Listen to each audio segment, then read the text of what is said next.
അധ്യായം 5 6 മുതൽ 21 വരെയുള്ള വാക്യങ്ങൾ. 10 കൽപ്പനകൾ. അവിടുന്ന് പറഞ്ഞു, അടിമത്തത്തിൻ്റെ ഭവനമായ ഈജിപ്തിൽ നിന്ന് നിന്നെ മോചിപ്പിച്ചു കൊണ്ടുവന്ന നിന്റെ ദൈവമായ കർത്താവ് ഞാനാണ്. ഞാനല്ലാതെ മറ്റൊരു ദൈവം നിനക്കുണ്ടാകരുത്. നിനക്കായി ഒരു വിഗ്രഹവും ഉണ്ടാക്കരുത്. മുകളിൽ ആകാശത്തോ താഴെ ഭൂമിയിലോ ഭൂമിക്കടിയിലെ ജലത്തിലോ ഉള്ള ഒന്നിൻ്റെയും പ്രതിമ ഉണ്ടാക്കരുത്. നീ അവയെ കുമ്പിട്ട് ആരാധിക്കുകയോ സേവിക്കുകയോ ചെയ്യരുത്.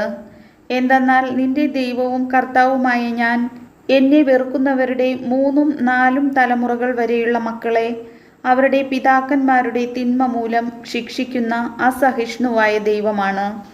എന്നാൽ എന്നെ സ്നേഹിക്കുകയും എൻ്റെ കൽപ്പനകൾ പാലിക്കുകയും ചെയ്യുന്നവരോട് 1000 തലമുറ വരെ ഞാൻ കാരുണ്യം കാണിക്കും. നിന്റെ ദൈവമായ കർത്താവിൻ്റെ നാമം വൃഥാ ഉപയോഗിക്കരുത്. തൻ്റെ നാമം വൃഥാ ഉപയോഗിക്കുന്നവനെ കർത്താവ് ശിക്ഷിക്കാതെ വിട്ടയക്കുകയില്ല.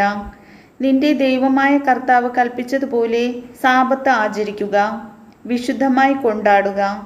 6 ദിവസം അധ്വാനിക്കുകയും എല്ലാ ജോലികളും നിർവഹിക്കുകയും ചെയ്തുകൊള്ളുക. എന്നാൽ 7-ാം ദിവസം നിന്റെ ദൈവമായ കർത്താവിൻ്റെ സാബത്താണ്. അന്ന് ഒരു ജോലിയും ചെയ്യരുത്.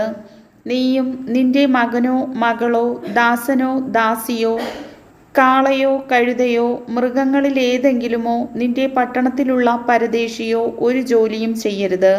നിന്നെപ്പോലെ തന്നെ നിന്റെ ദാസനും ദാസിയും വിശ്രമിക്കട്ടെ.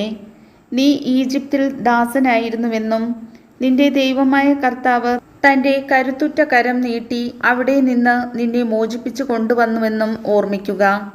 അതുകൊണ്ട് സാബത്തു ദിനം ആചരിക്കാൻ അവിടുന്ന് നിന്നോട് കൽപ്പിച്ചിരിക്കുന്നു. നീ ദീർഘനാൾ ജീവിച്ചിരിക്കാനും നിന്റെ ദൈവമായ കർത്താവ് തരുന്ന നാട്ടിൽ നിനക്ക് നന്മയുണ്ടാകാനും വേണ്ടി അവിടുന്ന് കൽപ്പിച്ചിരിക്കുന്നത് പോലെ നിന്റെ പിതാവിനെയും മാതാവിനെയും ബഹുമാനിക്കുക. നീ കൊല്ലരുത്, വ്യഭിചാരം ചെയ്യരുത്, നീ മോഷ്ടിക്കരുത്, അയൽക്കാരനെതിരായി നീ കള്ളസാക്ഷ്യം നൽകരുത്, നിന്റെ അയൽക്കാരൻ്റെ ഭാര്യയെ നീ മോഹിക്കരുത്. അവൻ്റെ ഭവനത്തെയോ വയലിനെയോ ദാസനെയോ ദാസിയെയോ കാളയെയോ കഴുതയെയോ അവൻ്റെ മറ്റെന്തെങ്കിലുമോ നീ ആഗ്രഹിക്കരുത്. കർത്താവിൻ്റെ വചനം.